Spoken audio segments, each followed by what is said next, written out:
마지막 시간입니다. 사모님 나오십니다.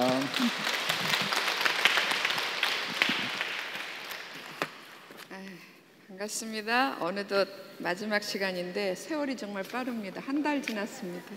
저희들이 여기 매주 모여서 하는 동안에 더위가 물러갔습니다. 할렐루야. 그렇게 능력 있는 시간이었던 것 같아요. 여러분들이 그 공과 맨 제일 앞 페이지에 1페이지에 보셔요. 1페이지에 보시면은 우리의 신앙은 어떠한가 이래놓고 제일 아래쪽에 보면 세 가지를 아는 것이 중요하다. 그렇게 적혀 있는 거 보셨습니까? 예, 세 가지를 아는 게 중요하다. 그러니까 이 얘기는 이제부터 이 세 가지에 대해서 공부할 거다 이런 얘기였거든요. 그래서 첫째는 하나님의 뜻이 무엇인가 우리가 정확하게 알아야 된다. 둘째는 그 하나님의 뜻을 하나님께서 어떻게 이루어 가시는가 그 과정을 우리가 알아야 된다. 왜냐하면 다 배우셨죠? 하나님께서 하나님의 뜻을 어떻게 이루어 가시는가 그 맨 과정 중에 맨 마지막이 저희들의 구원과 직결된 예수 그리스도를 통하여서 하나님의 뜻을 이루어 가시는 그런 과정이기 때문에 이건 너무너무 중요해요. 그래서 둘째가 그것이었고, 그러니까 저희가 지금 3시간에 걸쳐서 이 부분을 했습니다. 첫째, 둘째를 했고요. 그 다음에 이제 마지막 셋째가 남았어요. 셋째를 우리 같이 한번 읽어볼까요? 시작. 하나님의 뜻을 위해 우리는 어떻게 살아야 하는가 명확하게 알아야 된다. 이제 오늘 마지막 시간은 이 세 번째 부분에 대해서 공부를 하려고 합니다. 여러분 어느 몇 페이지로 와야 되냐면요. 10페이지, 10쪽으로 오세요. 10쪽으로 오시면 셋째, 하나님의 뜻을 위하여 우리는 어떻게 살아야 하는가를 알아야 한다. 이렇게 돼 있죠? 다 찾으셨죠? 예, 그럼 그 바로 밑에 제가 전도서 12장 13절 말씀을 적어놨어요. 같이 한 목소리로 읽어볼까요? 이래 결국을 다 들었으니 하나님을 경외하고 그의 명령들을 지킬지어다. 이것이 사람의 본분이니라 그랬어요. 자, 저 이 말씀 너무 좋아합니다. 전도서 아시다시피 솔로몬이 지었죠. 예, 천하에 부러울 것이 없는 솔로몬이 지었는데 전도서 1장을 딱 열으면 이래요. 헛되니 모든 것이 헛되도다 이러고 시작을 합니다.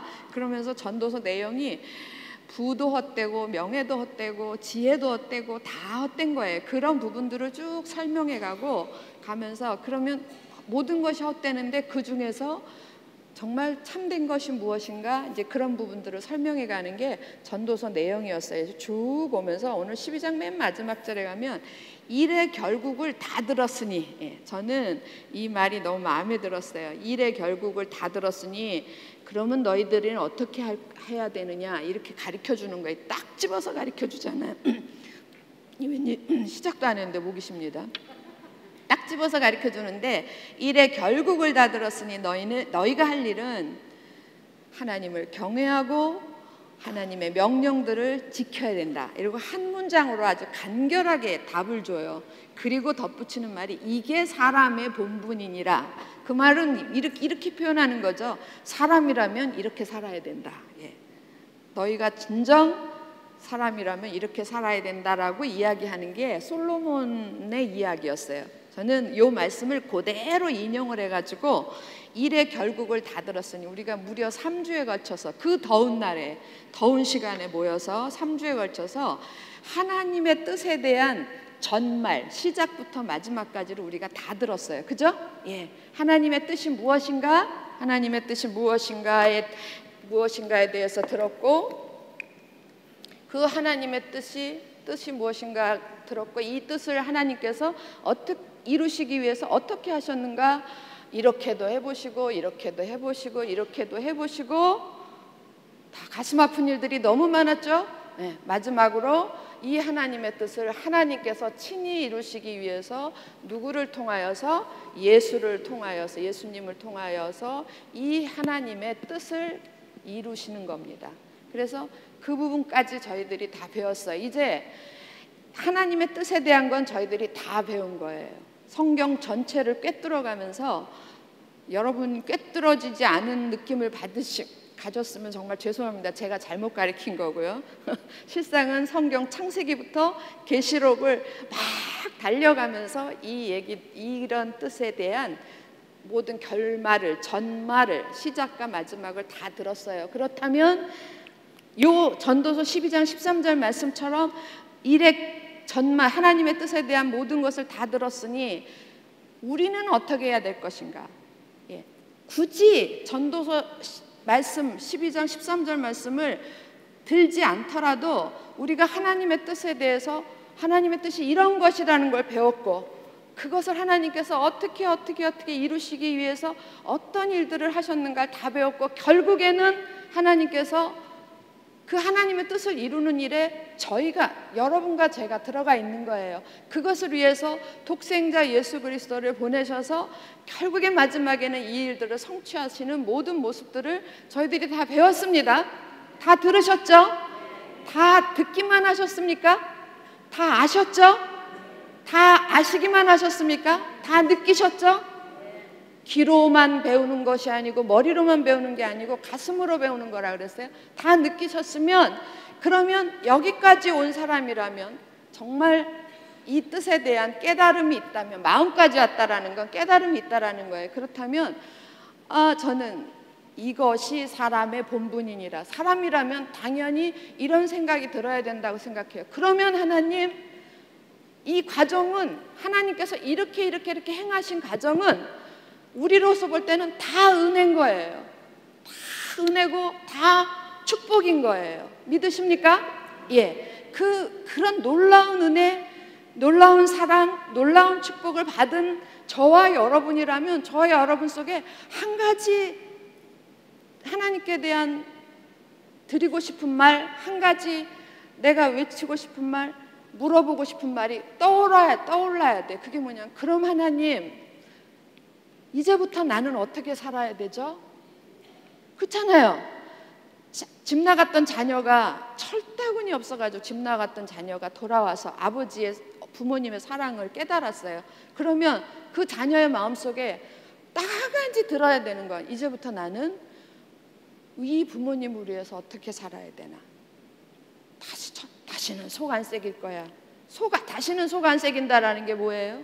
그 부모가 기뻐하는 일을 할 거야. 뭐 이런 것들이 있어야 될 거 아니에요. 그런 것처럼 우리는 이 일에 하나님의 뜻의 전말을 우리가 다 깨달은 자라면, 그러면 이제부터 우리는 어떻게 살아야 되지? 이런 질문 앞에 여러분들이 다 서야 돼요.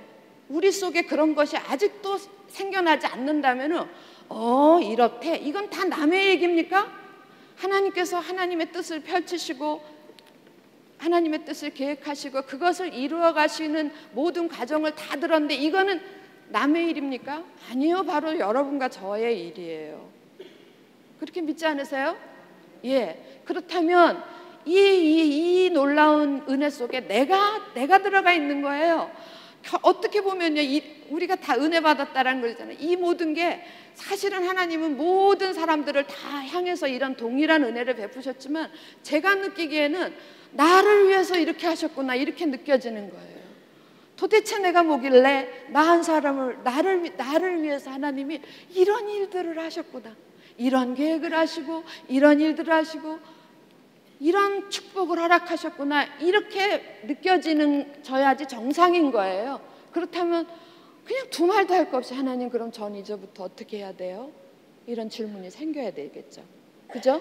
그 질문에 대한 답을 제가 가리키는 게 아니라 그것까지도 하나님께서, 많은 믿음의 선진들이 그렇게 했어요. 하나님 앞에서 은혜를 받은 사람마다, 하나님의 사랑을 깨달은 자마다, 하나님의 축복을 받은 자마다 하나님 앞에 서서 하나님, 제가 그러면 어떻게 해야 됩니까? 라고 물어봤어요. 그랬을 때 하나님께서 다 창세기부터 구석구석 마지막 책까지 우리가 해야 될 일, 정말 주께로 은혜 받고 주의 축복을 받고 하나님 품에 안긴 자들에게, 너희들이 하나님의 자녀된 자들에게, 너희들이, 내가 너희들에게 원하는 것 이거야, 그리고 너희들이 할 일은 이거야 라고 가르쳐 주는 게 바로 오늘 이야기입니다. 그러면 그것이 뭐냐 하면은 이렇게 했잖아요. 전도서 솔로몬은 이렇게 얘기했어요. 이제부터 너희는 하나님을 경외해. 더 진하게 얘기하면 하나님만을 경외해. 경외한다라는 건 정말 공경하는 거예요. 예, 공경. 말할 수 없는 분으로 섬기고 그분을 위해서 내 모든 걸 다 드려 섬기는 게 공경입니다. 존경하고는 다른 개념이에요. 공경하고 그리고 그건 경이고요. 왜는 그분을 두려워할 줄도 알아야 돼요. 예, 그분을 아주 그냥 나를 자녀라고 그러니까 제가 이거 100번도 더 한 얘기인데 나를 자녀라고 그러니까 내가 우리 육신의 부모한테 반말 찍찍하고 말 안 듣고 뭐 거역도 하고 이런 것처럼 하나님 앞에도 똑같은 모습으로 하면 안 된다라는 거예요. 왜냐하면 그 하나님은 나를 구원하시고 나에게 축복을 주신 그 하나님은 언젠간 불언간에 우리가 하나님의 육신의 몸을 벗었을 때에 그 하나님 앞에 심판대 앞에 서는 거예요. 그 하나님의 심판 앞에 서는 거예요. 선악간에 나 잘못한 거 없는데 아니요. 선악간에 선이든 악이든 다 쓰는 거예요. 그래서 그 자리에서 너는 이 부분은 선이야, 이 부분은 악이야 라고 판단받게 돼 있어요. 그래서 그 부분에 대해서 우리가 정말 삼가 두려워하고 삼가 조심하는 저희들이 돼야 된다라는 거예요. 제일로 중요한 거예요. 하나님을 경외한다라는 건. 저는 하나님을 사랑하는 것보다 더 중요한 개념이라고 생각해요. 정말 하나님을 우습게 보지 않았으면 좋겠어요. 하나님은 정말 어미하신 분이고 한없이 좋으신 분이지만 그러나 어미하시고 그러나 우리가 결코 거기에 대해서 어떤 토도 다르면 안 되는 그런 경외할 만한 분이시다. 믿으십니까? 예, 당연히 경외해야 돼. 그리고 경외할 뿐 그건 첫 번째 나오는 거예요. 하나님을 이렇게 십계명에도 있잖아요. 그런 것들처럼 하나님을 경외하고 그 다음에 나오는 게 그의 명령들을 지킬지어다 그랬어요. 예, 그의 명령들을 지키는 게 우린 그러면 어떻게 해야 되죠? 하나님을 경외하고 그의 명령들을 지켜라. 그럼 그의 명령은 어떤 건데요? 명령 이러니까는 이제 벌써 마음이 막 힘들어져요. 그의 명령 어떤 건데요? 내가 너희들한테 이미 다 말했어.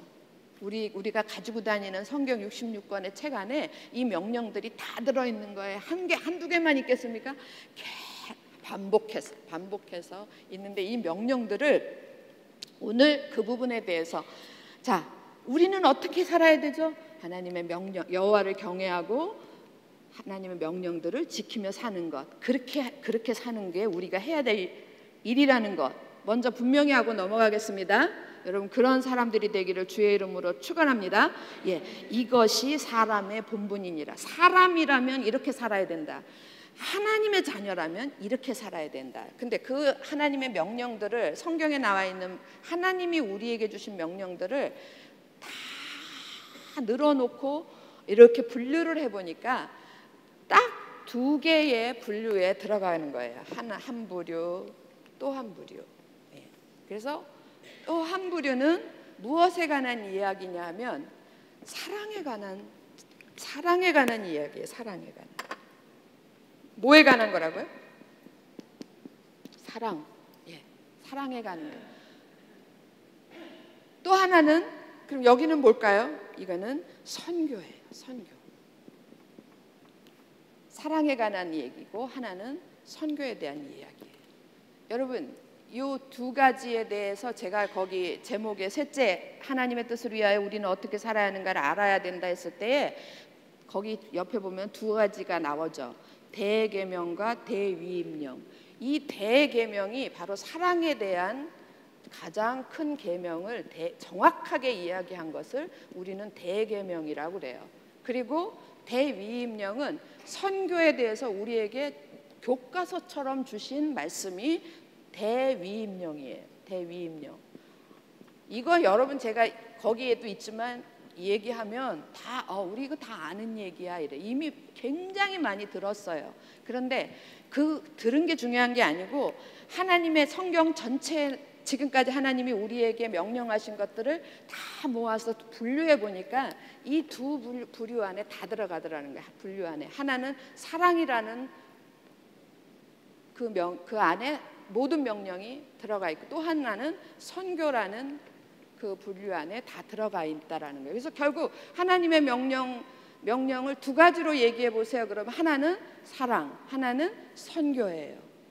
그러면 이제 촉이 좋고 감이 좋은 분들은 이 하나님의 뜻을 바르게 이해한 사람들은요, 이게 바로 쫙 연결되는 걸 알 수 있어요. 여러분, 하나님의 뜻이 뭡니까? 하나님께서, 이 천지의 주제이신 하나님께서 누구와 함께 더불어? 하나님의 자녀들과 더불어. 하나님께서 누구와 더불어? 하나님의 자녀들과 더불어서 함께, 임마누엘, 함께 뭘 만들어가는 거예요? 하나님의 나라를 만드시는 거예요. 어디에서? 우리가 살고 있는 이곳에서, 현재, 앞으로 만들어가는 게 아니라 예전에 만들어 놓은 거 구경만 하는 것도 아니고, 예전에도 있었고 지금도 있었고 앞으로도 계속되는 그런 하나님의 나라를 세워가는 것이 하나님의 뜻이에요. 세우기만 해요? 그것을 느끼며 경험하며 소유하며 그러면서 살아가도록 한 것이 하나님의 뜻입니다. 이해되십니까? 예. 그렇다면 이게 하나님의 뜻인데, 이 뜻을 이루시기 위해서 하나님께서 우리에게 많은 명령들을 주셨다고요. 우리 어떻게 해야 되죠? 그럴 때 하나님이 이거 해라, 저거 해라, 이거 해, 저거 해라 했는데, 그거를 쭉 모아서 뭉쳐보니까 사랑으로 한 덩어리, 또 하나는 선교로 한 덩어리예요. 여러분, 자, 하나님께서 다 집 나간 자녀들을, 근데 이제 문제 있는 거 아시죠? 다 집 나간 거. 다 집 나간 자녀들을 돌아오게 할 때 하나님의 어떤 마음이 작동했겠어요? 저것들을 불러와가지고 혼 좀 내줘야 되겠어요? 이랬겠어요? 저것들이 날 무시하고 날 버리고 다 도망가서 다 불러와가지고 다 혼내줘야 돼. 그렇겠어요? 아니요.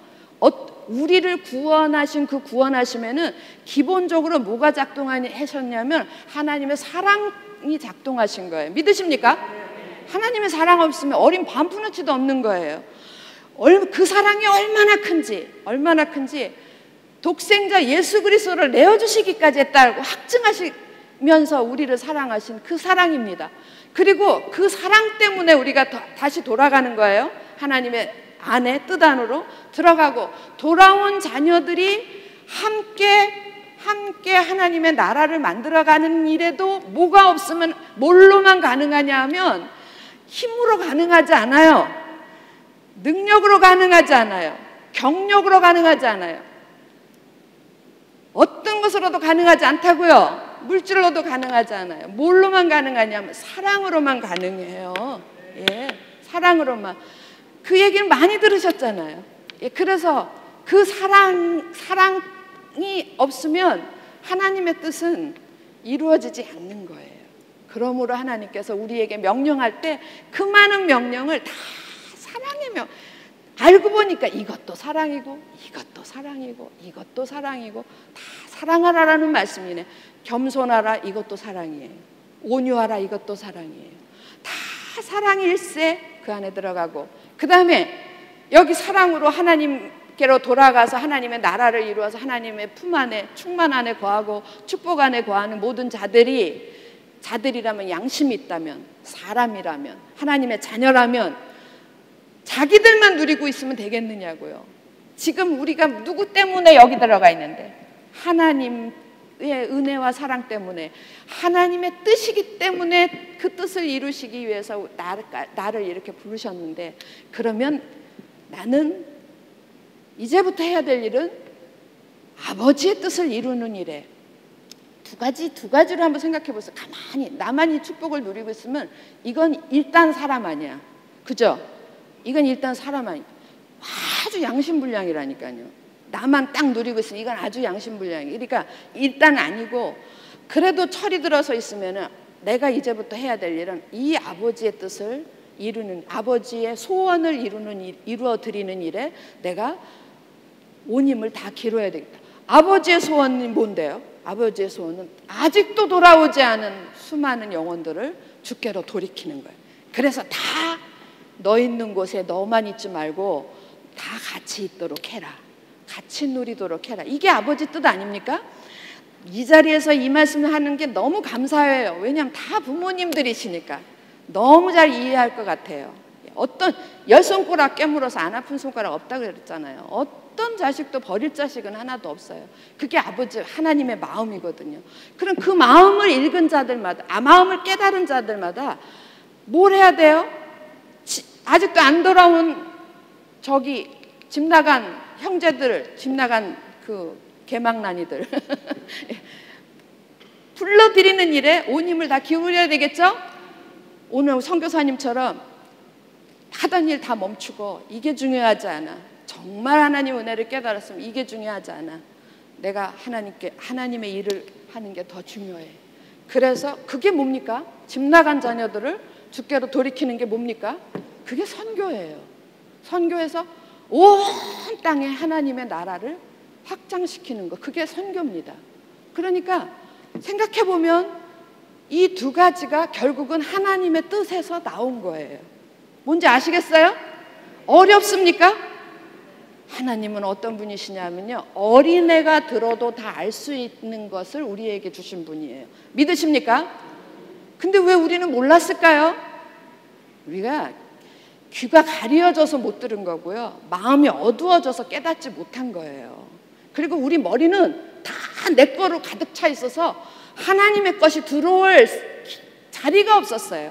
그러니까 돌같이 굳어 있어요. 견고한 성이에요. 여기가 여리고성보다 더 견고한 성이라 하나님의 것들이 귀에 들려서 들어가도 이거 여기서 다 들어갈 자리가 없이 빠진 거예요.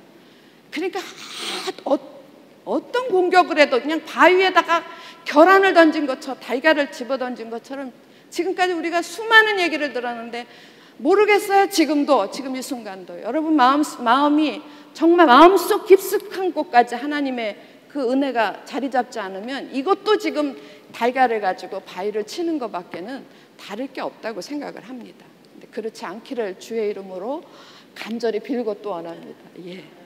정말 이거 제가 이제 어떤 목사님이 아니라 제가 섬기는 교회 목사님 저 후배거든요. 제가 청년이었는데 그 목사님 설교 중에 이 말씀 하셔가지고 너무 은혜가 됐어요. 예수님께서 지금 아십니까? 우리를 향해서 이 땅에 오시고 계시는 걸 아십니까? 저기 천국에 있다가 뿅 있다, 시간을 보고 있다, 기회를 보고 있다, 이제 가야지 하고 뿅 내려오는 게 아니란 말이에요. 지금도 오시고 계신단 말이에요. 예? 그런데 그거는 알고 있었어요. 그거는 알고 계시는데 그 오시고 계시는 게 저희가 느끼기에는 마지막 때가 한참 멀은 것 같으니까 천천히 오신다고 생각하고 있었어요. 그런데 그 원래 뜻은 그렇지가 않다네요.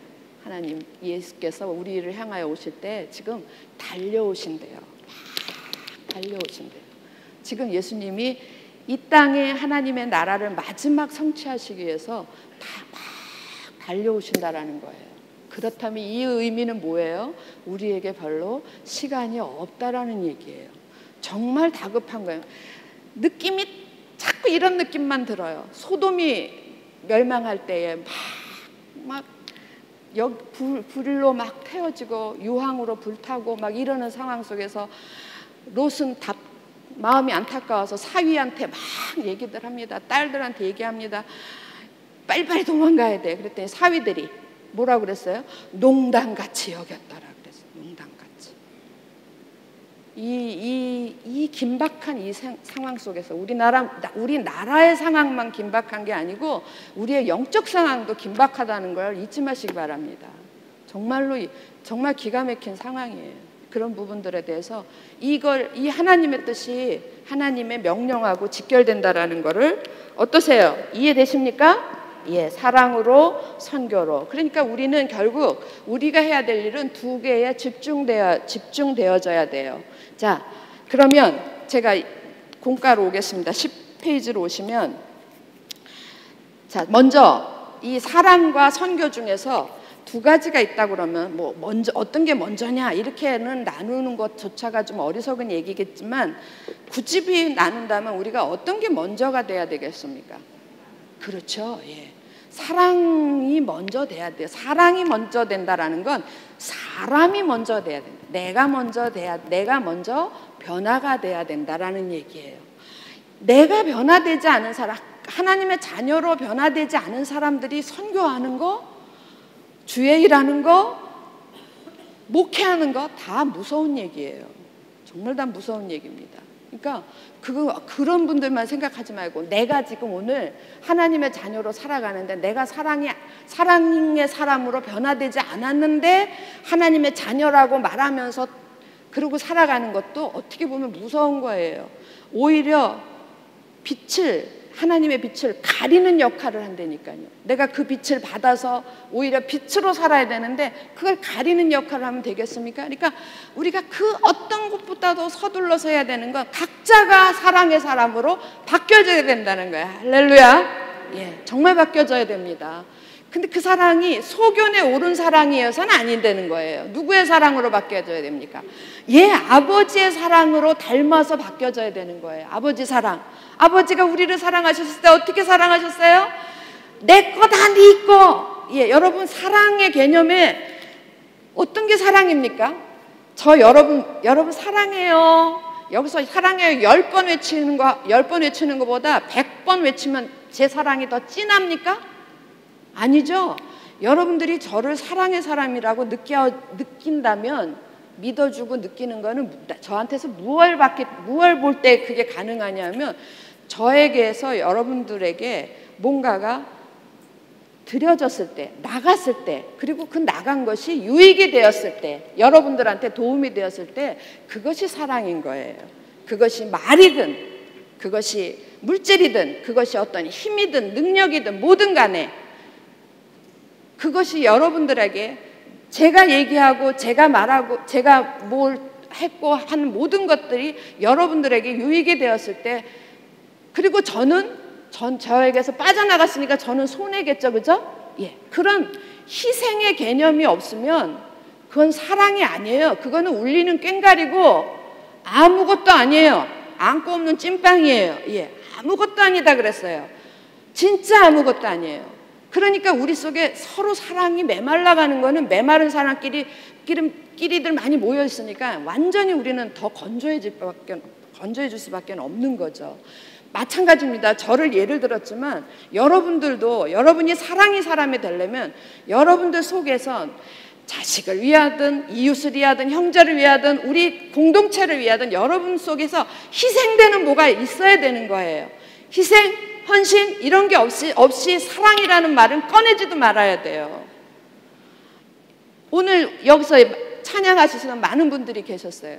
그분들이 무엇을, 여러분들은 그게 저분들 우리 사랑이에요. 여러분들한테 사랑이에요. 왜냐하면 그분들은 여기서 무엇을 여러분들 빼냈습니까? 자기 속에서 자기들의 시간을 빼냈고 자기들의 재능을 빼내서 다 여러분들을 즐겁게 했잖아요. 여러분은 어쩌셨을지 모르지만 저기 앉아가지고 찬양 시간에 너무 많은 은혜를 받아서 눈물을 흘렸어요. 누군가는 이렇게 받는 게 있고 여기서는 빼냈으면 그건 사랑이라는 거예요. 뭔지 아시겠습니까? 옆 사람하고 사랑하겠습니다 이렇게 얘기해서 사랑 100번, 1000번, 10,000번 해보세요. 그게 사랑인가? 그건 아닌 거예요.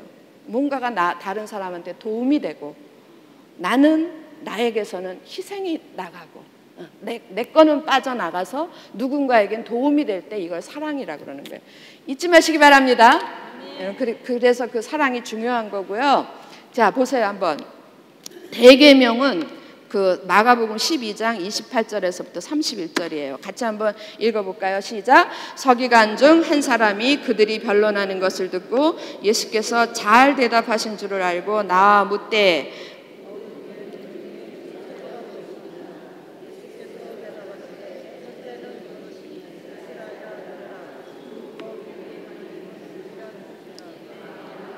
목숨을 다하고 뜻을 다하고 힘을 다하여 주 너희 하나님을 사랑하라 하신 것이요 둘째는 이것이니 내 이웃을 내 자신과 같이 사랑하라 하신 것이라 이보다 더 큰 계명이 없느니라 그랬어요.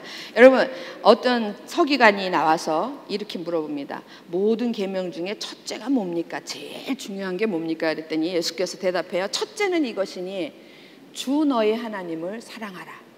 근데 그 앞에 많이 붙죠. 목숨을 다하고 그러니까 온 힘을 다해서 하나님을 사랑하라. 그 다음에 둘째는 둘째는 뭐라 그랬어요? 이것이니 그랬는데 다른 복음서에 보면 지금 이거는 마가복음인가요? 마가복음이고 다른 복음서에 보면 이렇게 돼 있어요. 둘째는 그와 같으니. 첫째가 뭐예요? 하나님을 사랑하라. 하나님 사랑하는데 온 힘을 다해서 사랑하라. 둘째도 그와 같다. 그 말은 둘째도 하나님 사랑과 똑같다. 똑같은데 둘째가 뭐예요? 내용이 뭐예요? 내 이웃을 사랑하라. 여러분, 내가 아닌 나를 뺀 모든 사람들은 이웃이에요. 이웃의 범주예요. 여러분이 사랑하는 그 금쪽 같은 자식들도 이웃입니다.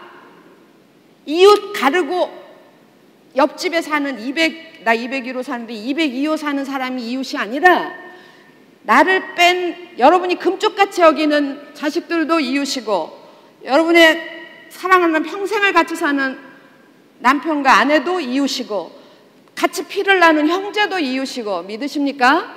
예, 그리고 이웃의 범위를 넓혀갑니다. 사도행전 1장 8절처럼 오직 성령이 너희에게 임하시면 너희가 권능을 받고 예루살렘과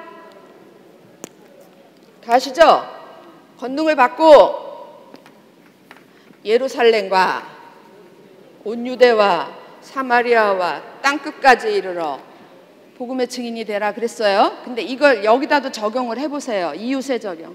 내가 하나님의 자녀가 됐으면 그 순간부터 나는 지금 금쪽 같은 내 자식 같은 혈통으로 묶인 사람들은 예루살렘이겠죠.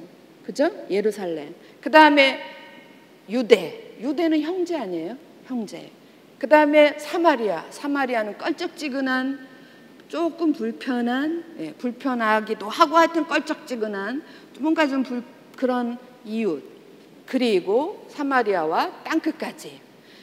우리가 복음을 전하는 선교해야 될 범위가 이렇게 많은 거예요. 사랑으로 해야 될 범위도 똑같아요. 똑같아. 우리가 사랑을 베풀어야 될 범위가 동시다발이에요. 그래서 내가 금쪽 같은 내 새끼를 사랑하는 것만큼 내 형제도 사랑해야 되고 내 부모도 사랑해야 되고 내 형제도 사랑해야 되고 내 202호 사람도 사랑해야 되고 공동체에 있는 형제도 사랑해야 되고 아니 저 멀리 있는 땅끝에 있는 얼굴도 이름도 모르는 그 영혼도 사랑할 줄 알아야 되는 게 그리스도의 본분이에요. 그리스도인의 본분이에요. 아시겠습니까? 개념을 분명히 아시자고요. 안 그러면 평생 이러고 살아요. 나는 아직 내 새끼도 다 사랑하지 못했어. 나는 아직 내 아내, 내 남편도 사랑하지 못했어. 우리들의 그리스도인의 신앙생활은 수신, 제가후, 치국, 평천하가 아니에요. 내가 다 우리 식구 다 완전한 다음에 나 202호 전도할 거야. 그렇지 않다라고요. 지금 동일하게 내 새끼를 귀하게 여기는 것만큼 내 형제도, 내 부모도, 내 공동체 식구들도, 내 모르는 껄쩍지근한 이웃도, 땅끝에 있는 영혼들에게도 동일한 모습으로 동일한 마음으로 같이 사랑해야 되는 거예요. 같이. 이해되셨나요? 이거를 우리가 배우기를 이걸 선교적 개념에서 이거 배우거든요. 이렇게 전도할 때 이렇게 배우는데 이건 사랑이 어디에나 다 동일해요. 그래서 이게 증거가 뭡니까? 첫 번째가 중요한 제일 큰 계명이 뭡니까? 첫째가 하나님을 사랑하는 거다. 둘째도 그거하고 똑같다. 내 이웃을 사랑하는 것도 똑같다. 이보다 더 큰 계명은 없다. 무슨 얘기인지 아시겠죠? 예. 그래서 제일 마지막이 31절에 이보 둘째는 이것이니 내 이웃을 내 자신과 같이 사랑하라 하신 것이라 이보다 더 큰 계명이 없느니라. 그리고 이제 1번, 2번, 3번이 나오는데 지금 1번, 2번, 3번 중에서 2번, 3번은 여러분 이미 에베소서 공부할 때 배우셨던 거예요. 배우신 거고 그런데 제가 이제 하나 더 추가를 합니다. 추가를 한 게 1번이에요. 하나님의 이거를 대계명 사랑으로 사는 것에 대한 구체적인 다시 설명을 해. 그러니까 성경은 사랑으로 살아 이렇게 한마디 하고 끝이 아니고 또 맨날 사랑으로 살아, 사랑으로 살아, 사랑으로 살아 이렇게 반복하는 게 아니고 여기서는 이런 표현으로 저기서는 이런 표현으로 듣는 사람들이 알아들을 수 있는 버전으로 이렇게 표현하고 이렇게 표현하고 이렇게 표현한 그랬다는 거예요. 그래서 그거를 제가 1번, 2번, 3번으로 요약을 한 겁니다. 여러분 이게 제일 잘 나와 있는 데가 에베소서기 때문에 그래요. 그래서 첫 번째 1번이 뭡니까? 제목 한번 같이 읽어볼까요? 시작. 하나님의 자녀로 부르심에 합당한 자가 되라. 제가요 이거를 전에 에베소서를 가르칠 때는 이거를 못 가르쳤던 이유가 하나님의 뜻에 대해서 제가 명확하게 설명할 자신이 없었어요. 그래서 못했는데 이제는 여러분들이 듣기에도 이해될 수 있게 쉽게 하고 하니까 연결이 될 것 같고 되어서 제가 이걸 설명을 하는 겁니다. 자, 1번이 하나님의 자녀로 부르심에 합당한 자가 되라. 여기에 에베소 4장 1절 3절에 이렇게 되어 있어요. 그러므로 주 안에서 갇힌 내가 너희를 권하노니 너희가 부르심을 받은 일에 합당하게 행하여, 이렇게 되어 있거든요. 부르심을 받은 일에. 우리는 부르심을 받은 자. 그러면 부르신 자가 있겠죠? 누굽니까? 저와 여러분을 부른 자가 누구예요? 하나님이시죠? 그 하나님이 같이 놀자고 불렀습니까? 하나님이 그냥 심심해서 아무개야 하고 불러봤습니까? 아무개 일로 와라 이러고 불러봤습니까? 아니요. 하나님이 다 뜻이 있어서 부르신 거예요. 믿으십니까? 예. 그래서 부르심을 받은 일에 합당하게 행하라. 그 부르심 속에는, 부르심을 이렇게 표현하면 어떨까요? 부르신 이의 뜻에 합당하게 행하라. 되겠습니까? 예. 부르심에 합당한 자가 되라 그러면 부르신 이 하나님의 뜻에 합당한 자가 되라, 그 얘기예요. 이해되셨나요? 예. 자, 반복해서 설명합니다. 하나님의 자녀로 부르심에 합당한 자가 되라, 그 말을. 하나님의 뜻에 합당한 자가 되라, 이런 얘기예요. 됐죠? 예. 하나님이 우리를 부르셨을 때에 하나님의 뜻 때문에 부르셨다라는 걸 잊지 마시기 바랍니다. 근데 그 뜻 안에 들어가면 아이고 그 하나님의 뜻에 순종만 하다가 우리 골병 드는 거 아니야. 그게 아니고 이 뜻 안에 들어가면 우리는 축복이라는 거예요. 그리고 우리는 개 탄 거예요. 로또 맞은 거예요. 예? 그러니까 하나님 우리를 부르셨잖아요. 근데 이 부름 받았으면 이 부르심 뜻에 합당하게 행하라. 제일 먼저 어떤 사람이 돼야 되냐면요, 하나님의 부르심을 받았으면, 여기로 쏙 들어갔으면 우리는 신분이 바뀐단 말이에요. 더 이상 집 나간 꼴통 자녀가 아니라고요. 우리 뭘로 바뀌었어요? 하나님의 자녀로 바뀌었어요. 그러면 하나님의 자녀다워야지. 하나님의 자녀답게 변화해야 되는데, 하나님의 많은 속성 중에서 하나님 이러면 대표적인 속성이 뭡니까? 사랑이에요. 예. 그러니까 하나님이 사랑이신 것처럼 우리도 사랑의 사람으로 변화돼야 된다, 그 말씀입니다. 너무 간결하고 쉽지 않아요? 그렇죠? 그리고 거기에 대해서 설명을 합니다. 자, 그러므로 주 안에서 갇힌 내가 너희를 권하니 너희가 부르심을 받은 일에 합당한 게 행하여. 그 다음부터 같이 읽습니다. 시작. 모든 겸손과 온유로 하고 오래 참으로 사랑 가운데서 서로 용납하고 힘써 지키라. 바로 그 다음에 나오는 게 부르심에 합당하게 행하라, 이러면서 구체적으로 설명을 해주셔요. 그게 뭐냐면 겸손하라, 온유하라, 오래 참아라, 서로 용납해라, 이래요. 여러분 이게 다 무슨 성품입니까? 사랑이에요. 사랑. 네, 사랑이에요. 겸손해. 내가 겸손해야지 다른 사람 유익해요. 나를 위해서 내가 겸손할 이유는 하나도 없어요. 나 혼자 있으면 내가 뭐 하려고 겸손해요? 나는 내가 왕이다 이래도 돼요. 예, 혼자 있어. 내가 겸손해야 될 이유는 다른 사람 때문에. 내가 온유해야 될 이유도 다른 사람 때문에. 내가 오래 참아야 될 이유도 다른 사람 때문에. 내가 용납해야 될 이유도, 아니 다른 사람이 없으면 내가 용납을 왜 해야 됩니까? 할 일도 없죠. 이게 다 어디에 다 들어가요? 사랑 안에 다 들어가요. 됐죠? 예, 사랑 안에 다 들어가면 하나님의 부르신 자녀들이 하나님처럼 닮아가는 거예요. 그리고 그 자녀들에게 또 하나의 하나님께서 바라시는 게 뭐냐면 평안에 매는 줄로 성령이 하나 되게 하신 것을 힘써 지키라. 여러분 우리 성령께서 우리 모두를 하나 되게 하신 걸 믿으십니까? 근데 뭘로 우리를 묶으셨냐 하면 성령의 매는, 성령으로. 여러분이 여러분 속에 성령이 내주하지 않으시면 우리는 여러분이나 저나 100번 죽었다 깨나도 여기 하나 될 수가 없어요. 성령의 내주하심을 입었다라는 건 성령의 매는 줄로 성령이 한 사람 한 사람 꿰는 거야. 꿰서 한 줄로 만드는 거예요.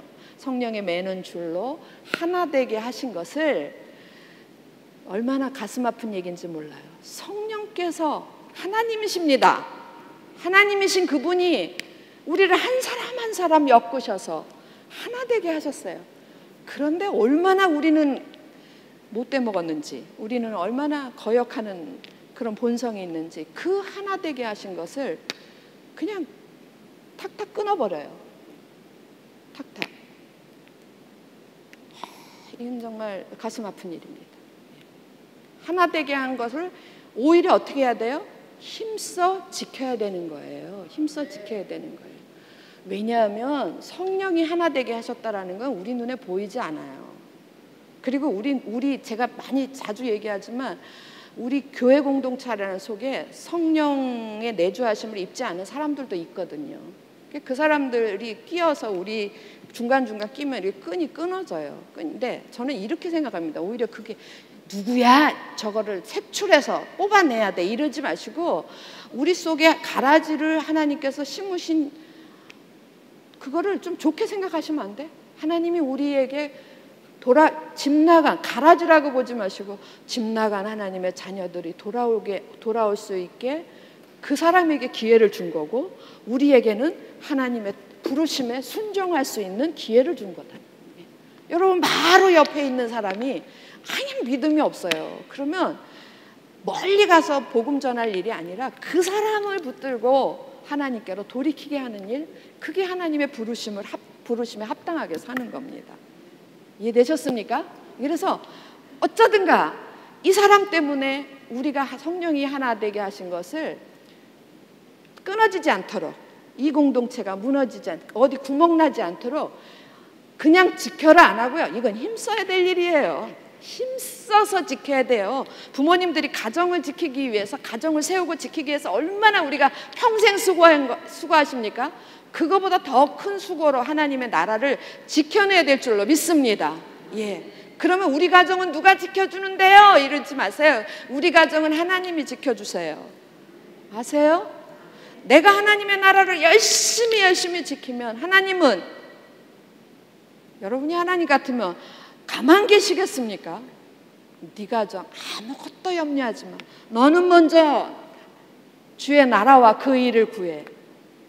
아무것도 염려하지 마.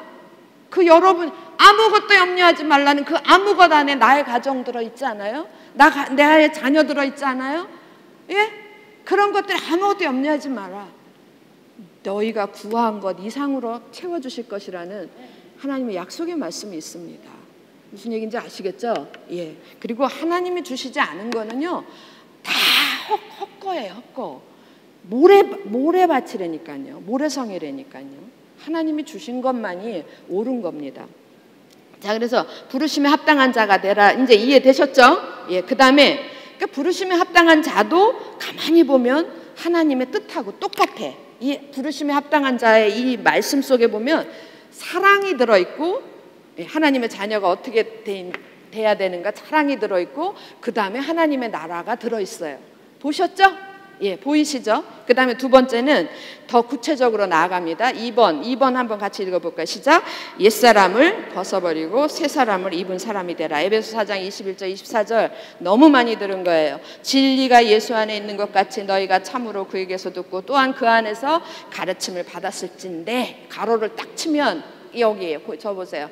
가로를 딱 치면 너희가 하나님의 자녀가 되었느냐, 이런 얘기죠. 너희가 복음을 듣고 하나님의 자녀가 됐느냐? 그렇다면 이제는 너희는 유혹의 욕심을 따라 썩어져가는 구습을 따르는, 뭘 벗어버리고? 옛사람, 저 집 나가서 살았던 그 옛사람은 벗어버리고, 그 다음에 너무너무 중요한 단어가 나오지 않아요? 오직, 그 다음 뭐라 그랬어요? 뭐가 새로워지라 그랬습니까? 심령이, 오직 너희의 심령이 새롭게 되어서 이제부터는 하나님을 따라, 하나님의, 예전에는 욕심을 따라, 각자의 욕심을 따라 살았는데 이제는 하나님을 따라 의와 진리의 거룩함을 지으심을 받은 뭘 입으라? 새 사람을 입으라 그랬어요. 벗고 입는 겁니다. 그런데 이 벗고 입었던 옛사람을 벗고 새 사람을 입는데 거기에 그럼 옛사람 벗고 새 사람 입는다라는 것은 뭐가 달라지는 거지? 심령이 달라지는 거예요. 심령. 오직 뭐라 그랬어요? 너희의 심령이 새롭게 돼요. 그래서 심령이 우리의 내면이 달라지는 거예요. 내면의 변화가 일어나야 될 줄로 믿습니다. 예. 그러면 이 내면이 변화가 일어난 사람들은 마치 사랑의 사람이 된 거하고 똑같아요. 그러면 이 사람들이 살아가는 모든 것은 다 뭐가 되냐면 내면이 변화된 사람들, 옛사람을 벗어버리고 새 사람을 입은 사람들이 살아가는 모든 삶은 빛이 되는 거예요. 그래서 그 다음 말씀이 나오는 거예요. 에베소서 5장 8절에서 11절 같이 읽을까요? 너희가 전에는 어두움이더니 이제는 주 안에서 빛이라. 빛의 자녀들처럼 행하라. 빛의 열매는 모든 착함과 의로움과 진실함에 있느니라. 여기까지. 예. 그래서 이게 내면에 마치 똑같아요. 사랑이 없이 선교하는 거, 이거 문제가 있는 것처럼 우리가 옛사람과 새사람을 벗어버리지 않은 채 뭘 하는 거, 이거는 빛이 안 돼요. 이거는 어두움이에요. 여전히 어두움이에요. 그러니까 책망을 받죠. 세상에 손가락질을 받는 거예요. 너나 잘하세요라고 손가락질 받는 이유가 여기 있어요. 그래서 이건 각자가 해야 될 일이에요. 옛사람을 벗어버리고 새 사람을 입는 거. 그리고 나서 우리가 살아갈 때 어떤 모습으로 살아야 되냐면 이제는 어둠의 일을 벗어버리라는 건, 여러분 아무리 내가 여기에 하나님의 자녀가 됐는데도 무엇이 우리를 괴롭히냐면 습관이 우리를 괴롭혀요. 습관이라는 거는 몸에 익혀져 있는 거예요. 이 육신에 익숙하게 들어가 있는 거예요. 그래서 저는 언제나 신발을 걸으면 이렇게 O자로 걷거든요. 그래서 신발을 벗으면 언제나 이렇게 벗어나요. 이게 왜 그러냐면 제 몸에 박혀져 있어서 습관이 돼버린 거예요. 한 얘가 이런 거예요. 모든 삶에 뭐 30년, 40년, 50년 사는 동안에 그게 몸속에 습관이 배어있는데 이거는 빨리 안 없어지는 거예요. 그래서 우리가 이 내면이 변화되면은 이 변화된 힘으로 이 습관마저 버리는 거예요. 그래서 이제는 어둠의 일은 벗어버리는 거예요. 매일 저녁마다 술 먹던 사람들이 어느 날 하루 아침에 딱 끊기가 쉽지 않아요. 있기는 있어요. 그러나 쉽지 않아요. 왜냐하면 습관이기 때문에. 안 먹으면 잠이 안 와. 습관이기 때문에. 이거를 이겨내는 데는 무엇으로 이겨내냐면 옛사람을 벗어버리고 새 사람으로, 나는 이제 하나님의 자녀예요. 하나님이 주시는 힘으로만 이게 이겨낼 수 있는 건데, 그래서 이제는 어둠의 일을 벗어버리고 빛의 자녀들처럼 행하라 그랬어요. 그렇게 살라 그랬어요. 그렇게 살라고. 자, 여러분 보세요. 그리고 뭐라 그러냐면요, 빛의 열매를 3가지로 됩니다. 모든 착함, 의로움, 진실함. 이제부터 이런 거죠. 뒤에서부터 보면 우리들이 살아가는, 하나님의 자녀들이 살아가는 일체의 모든 것은 진실해야 돼요. 진실해야 돼. 왜? 하나님이 진실하신 분이기 때문에. 하나님이 제일 싫어하는 게 뭔 줄 아십니까? 거짓을 제일 싫어하세요. 진실해야 되고, 그 다음에 의로움은 뭐예요? 의 이러면 뭐 복잡하게 생각하세요. 나는 누구 편인가를 생각하세요. 여러분 누구 편입니까? 하나님 편. 우리가 살다 보면요, 습관적으로 갈팡질팡해요. 왜냐면 매일 나가던 직장 나가야 되고, 매일 나가야 되던 어디 가야 되고, 찜질방도 가야 되고, 매일 가야 되던 학교도 가야 되고, 가는 데가 세상 속이기 때문에 우리가 왔다 갔다 해요. 이럴 때에 의가 내 이 몸에 밴 습관을 고쳐주는 거예요. 아니야, 나는 누구 편인가를 생각하는. 나는 하나님 편이지. 나는 하나님 편의 선자야. 그래서 나는 이렇게 살면 안 돼. 자기가 어둠의 일을 끊어버리고 빛의 행위로 자꾸 돌아서야 되는 거예요. 그리고 마지막이 뭐냐면 모든 착함이에요. 제가 거꾸로 지금 뒤집어 올라갑니다. 여러분 착함 이런데 착함하고 동의어가 뭐냐면 사랑이에요. 아까 사랑이랬을 때 이건 사랑이 아니라고 그랬죠? 나에게서 뭔가 빠져나가지 않고 이 빠져나간 것이 여러분한테 도움이 되지 않으면 내가 하는 행위는 사랑이 아니라고 그랬죠? 예. 착함도 동일해요. 여러분 어떤 사람더러 착하다 그럽니까? 뭔가 다른 사람을 위해서 좀 모질한 사람처럼 손해를 보는 사람을 착하다 그러지 않아요? 예, 착함은 착함의 가장 중심에 있는 개념도 희생이고 사랑의 중심에 있는 개념도 희생이에요. 희생이 없는 사랑이 있을 수 없고 그건 사랑 아니고, 착함도 희생이 없으면 그건 착한 게 아니죠. 예. 뭘 가지고 착하다고 판단하십니까? 그래서 이 착함, 모든 착함도 결국 사랑에 근거하는 거예요. 그러니까 이거는 모든 일에 다 근간이 되는 거예요. 근간. 이해되셨나요? 예. 그래서 그거를 확실하게 도장 찍는 게 뭐냐면 마태복음 5장 16절이에요. 우리는 아까 어느 분도 기도하셨는데 빛과 소금이 돼야 된다 그랬어요. 자, 이같이 너희 빛이 사람 앞에 비치게 하여 그들로 빛이 비치게 하는데 거기다가 답을 가르쳐 줍니다. 그 빛이 뭔가? 그들로 뭘 보고? 너희 착한 행실을 보고 하늘에 계신 너희 아버지께 영광을 돌리게 하라. 아, 저 사람 봐. 저 사람 저렇게 착하네. 역시 하나님 믿는 사람은 달라. 이게 하나님께 영광 돌리는 거라니까요. 하나님 아버지께. 근데 어머 저 사람 착하네 했을 때에 여러분에게서 나와야 되는 게 여러분 것이 끄집어내줘야 돼요. 다른 사람의 유익을 위해서, 내 유익을 위해서 던지는 건 그건 착한 게 아니죠. 다른 사람의 유익을 위해서 끄집어낼 때 그걸 착하다고 하는 거예요. 그걸 성경에서는 뭐라 그랬냐면 예수께서는 빛이라고 그랬어요. 이해되셨나요?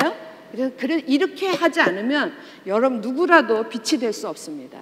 그러니까 우리가 세상에 빛이 안 되는 이유는 결과적으로 우리는 착하지 않은 거고, 또 결과적으로 우리는 우리에게 사랑이 없다라는 증거기도 해요. 자, 이게 첫 번째 사랑에 대해서 제가 이렇게 구체적으로 설명했어요. 이제 한 무더기는 사랑이고 또 하나의 우리가 해야 될 일은 선교예요. 사랑의 사람이 되는 데는 누구가 도와줄 수 없어요, 여러분. 그래서 이게 참 중요하고 무서운 거예요. 이건 각자가 해야 되는데 분명히 성경에 이런 말씀 기억이 안 나는데 하나님께 받은 사랑이 큰 사람일수록 사랑의 사람으로 더 많이 변화되는 거예요. 예. 하나님 사랑을 많이 깨달으면 깨달을수록 내가 많이 사랑의 사람으로 바뀌는 겁니다. 결국 누가 변화시켜 주는 거예요? 하나님이 변화시켜 주는 거예요. 예. 그다음에 이제 두 번째로 대위임령의 그리고 괄호 열고 제가 선교라 그랬어요. 선교에 순종하는 삶을 살라 이랬는데 이거는 이런 사람이 되라 이런 거예요. 이런 사람이 되라 이랬으면 선교는 이런 일을 하라예요. 이런 일을 하랍니다. 행하는 겁니다. 행하는 건데, 자, 선교에 순종하는 삶을 살라 그랬어요. 여러분 대위임령 이러니까 좀 어렵죠? 그게 마태복음. 이거 PSP 하신 분들은 이거 다 한 거예요. 제가 PSP 훈련 받으면서 이 생각했던 거를 접목을 한 거예요. 그 용어를 가져와서 쓰는 거예요. 그래서 마태복음 28장 18절에서부터 20절 이게 대위임령이에요. 우리 대위임령 같이 한번 읽어볼까요? 시작. 예수께서 나와 말씀하여 이르시되 하늘과 땅에 모든 민족을 제자로 삼아 아버지와 아들과 성령의 이름으로 침례를 베풀고 내가 너희에게 분부한 모든 것을 가르쳐 지키게 하라. 볼지어다 내가 세상 끝날까지 너희와 항상 함께 있으리라 하시니라. 저 너무 웃기는 게 이 말씀 보면서 우리가 제일 좋아하는 게 맨 마지막 절이야. 볼지어다 내가 세상 끝날까지 너희와 항상. 앞에 거는 다 잊어버리고 근데 정말 중요한 거는 앞에 거예요. 앞에 거. 가서 모든 민족을 제자로 삼아. 누굴 제자로 삼아? 모든 민족을 제자로 삼아 아버지 아들과 성령의 이름으로 침례를 베풀고 그리스도인들이 될 수 있기까지 전하라 그 얘기예요. 그리고 그렇게 살 수 있도록 가르쳐, 부르심에 합당한 사람처럼 살 수 있도록 가르쳐 지키게 하라. 이 선교의 총체적인 개념이 대위임령입니다. 여기 다 들어가 있어요. 그러니까 예수 믿어 이러고 던지고 오는 게 그게 아니라 이렇게 하나님의 사람으로 그렇게 살아가기까지 가르쳐 지키게 하는 것까지가 선교예요. 선교의 아주 넓은 의미의 개념입니다. 왜 이래야 돼요? 우리가 왜 이래야 돼요? 마태복음 24장 14절 같이 읽습니다. 시작. 이 천국 복음이 모든 민족에게 증언되고 온 세상에 전파되리니 그제야 끝이 오리라. 여러분, 제가 그제야 끝이 오리라 이렇게 읽었는데 여러분 귀에는 어떻게 들리시는지 모르지만 제 귀에는 그제야 하나님의 뜻이 성취되리라 이렇게 들립니다. 여러분도 그러십니까? 예. 모든 민족에게 복음이 증거돼야지 이렇게 얘기하지 않으셨어요. 모든 민족이 다 믿어야지 이렇게 얘기하지 않고 모든 민족에게 복음이 증거돼야지. 이 말은 모든 민족에게 기회를 똑같이 주는 거예요. 구원의 기회를 똑같이 다. 왜 하나님은 공평하신 한 분이기 때문에 기회를 다 똑같이 주기까지 주면 그때에서야 끝이 오리라. 너희들의 사명도 끝이고 나의 뜻도 이제 완성될 것이다. 이루어질 것이다. 할렐루야. 하나님의 뜻이 이루어지면 이제 끝이에요. 예. 끝이 되면 하나님의 뜻도 이루어집니다. 똑같은 얘기겠죠? 그런데 여기에서 이제 여러분 PSB 안 하신 분들은 생소한 개념을 만날 겁니다. 너무 중요한 거라서 제가 그 개념은 알았지만 이 내용은 알았지만 이 용어를 잘 어떻게 해야 될지 몰랐는데 훈련 받으면서 이 용어를 따온 거예요. 너무 은혜스러웠어요. 자, 지금 우리가 그러면 결과적으로 아까도 설명한 것처럼 이제 사랑의 사람들은 각자의 몫으로 돼야 되고, 그 다음에 우리가 힘써서 하나님의 자녀된 우리들이 해야 될 일이 뭡니까? 예, 아직도 돌아오지 않은 하나님의 뜻을 이루기 위해서 해야 될 일을 아직도 돌아오지 않은 하나님의 자녀들을 불러오는 거죠. 예, 선교하는 거예요. 어디까지? 땅끝까지. 예, 그래서 선교하는 건데 그때에 지금까지 했던 선교의 방법 좀 문제가 있더라 이 말이에요. 그리고 우리 안에서도 꼭 선교 이러면 여러분 선교 이러면 이렇게 나누는 데도 있어요. 선교와 전도. 전도는 뭐고 선교는 뭐예요? 전도는 가까이 있는 사람들한테 하는 거고 국내에서 하는 거고 우리나라에서. 선교는 멀리 배 타고 비행기 타고 그러고 가서 타민족에게 하는 게 선교다 이렇게 하셨죠. 예. 그러나 우리 이제 어떤 분이 이해되라고 구분을 하신 거고 우리 일반적으로 선교 안에 전도가 다 포함이 되는 거죠. 그죠? 이게 선교의 개념이라면 예루살렘에 전하는 것도 선교, 유대에 전하는 것도 선교, 사마리에 전하는 것도 선교, 땅끝까지 전하는 것도 선교. 다 똑같아요. 선교의 넓은 개념으로 보는 겁니다. 그래서 사실 굳이 이렇게 나눌 필요는 없는데 뭐 그렇다고 나눈다고 해서 집안이 망하지는 않아요. 그러니까 마음대로 하세요. 내가 나눠야 돼 그러면 나누시기 바랍니다. 그런데 지금까지 우리가 이 사명을 감당하는데 어려움이 많았어요. 그리고 솔직한 얘기로 우리 모든 성도들한테 이거 안 들어보신 분 없죠? 우리 선교해야 된다, 전도해야 된다. 맨날 듣잖아요. 맨날 듣는데 들을 때마다 들은 만큼 부담이 커지는 게 이거예요. 잘 안 되기도 하고 힘들기도 하고. 그래서 이 부분에서 우리가 뭐 잘 되라고 하는 건 아니지만 이 부분에서 우리가 변화가 필요해야 되는데 어떤 변화냐면 두 가지 우리의 생각을 바꾸는 변화가 필요해요. 그래서 지금 현재 우리들이 선교의 사명을 온전하게 그렇게 부담스러워서 멀리 도망가고 싶은 그런 선교가 아니라 우리가 감당해야 될 선교를 기쁘게 감당하기 위해서는 우리의 생각 속에서 두 가지 변화가 일어나야 된다. 몇 가지 변화? 두 가지 변화. 페이지 몇 페이지입니까? 맨 마지막 쪽. 마지막 페이지 오세요. 두 가지 변화가 있어야 된다. 하나는 뭐예요? 첫 번째 하나는 문화적 변화. 문화적 변화는 문화에 대한 생각이 바뀌어야 돼. 문화라는 걸 좀 처음 들어보죠? 저도 이게 문화였어? 그랬어요. 제가 이거를 훈련 받으면서. 그 다음에 또 하나는 전략적 변화예요. 전략적 변화는 하도 우리 조 목사님이 전략 해가지고 이건 좀 제가 어느 정도 알고 있었는데 이게 문화였어 하고 저는 좀 신선하고 깜짝 놀랐습니다. 우리 속에 이 문화라는 것에 대한 이해가 있어야 돼. 관점이 바뀌어야 되는 거예요. 근데 그 문화적 관점이 바뀌는데 그 근간이 뭐냐면, 뿌리가 뭐냐면 성육신이에요. 성육신 정신이에요. 성육신이에요. 그러니까 우리가 지금 다 어떻게 변해돼야 되나? 또 주님이 또 내려오시나? 이런 개념이 아니고 성육신적 정신을 가져야 돼. 성육신의 정신. 여러분, 성육신의 정신이 뭡니까? 제가 거기 적어놨어. 빌립보서 2장 6절에서 8절. 이거는 원래 그분은 누구세요? 하나님이신데 그 하나님의 자리를, 그걸 이렇게 높은 데 계신 분이 그걸 자기가 비우는 거예요. 버리는 거예요. 버리고 낮아져서 다른 어떤, 그러니까 하나님이 우리처럼 된 거잖아요. 우리처럼 된 거. 그러니까 이거는 진짜 어디에게도 비교할 수 없는 건데, 정신이기 때문에 이건 내가 이렇게 있는데 나를 비우고 또 다른 누구를 위해서 내가 낮아지는 걸, 이걸 성육신의 정신이라고 그래요. 이해되셨나요? 주님이 우리를 위해 하신 것에 비하면 비할 수가 없죠. 그건 비교 대상이 아닙니다. 그런데 그 정신은 그렇다라는 거예요. 이해하셨죠?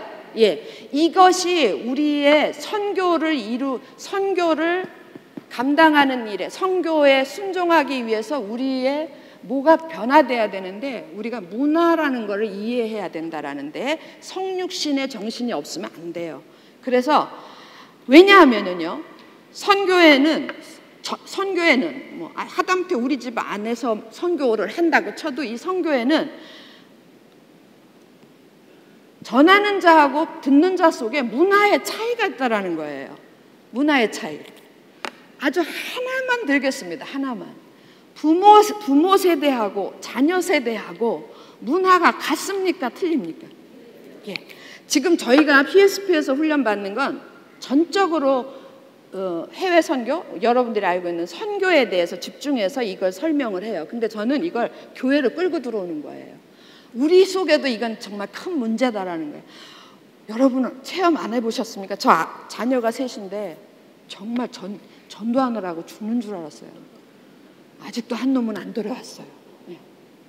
나오 교회 다니죠. 다니는데 안 돌아, 그냥 다니는 거예요. 그냥 지 양심이 껄쩍지근해서 다니는 거예요. 제 눈에는 절대 안 들어왔어. 근데 이 부모님들이 자녀들을 구원하는, 전하는 일에 얼마나 힘드셨습니까? 막 이렇게 벽에다 대고 하는 것 같지 않습니까? 예. 이게 이런 거죠. 전하는 자하고 듣는 자 속에 서로 문화가 다른 거예요. 근데 그 문화를 우리가 생각을 안 하고 그냥 무조건 전하면 다 되는 줄 알았어요. 생각을 해야 돼요. 생각을 해야 돼. 성경의 사도행전이고 어디 복음에 보면은 유대인과 헬라인, 유대인과 이방인에게 복음을 전할 때 이 문화 차이가 들어가는 거거든요.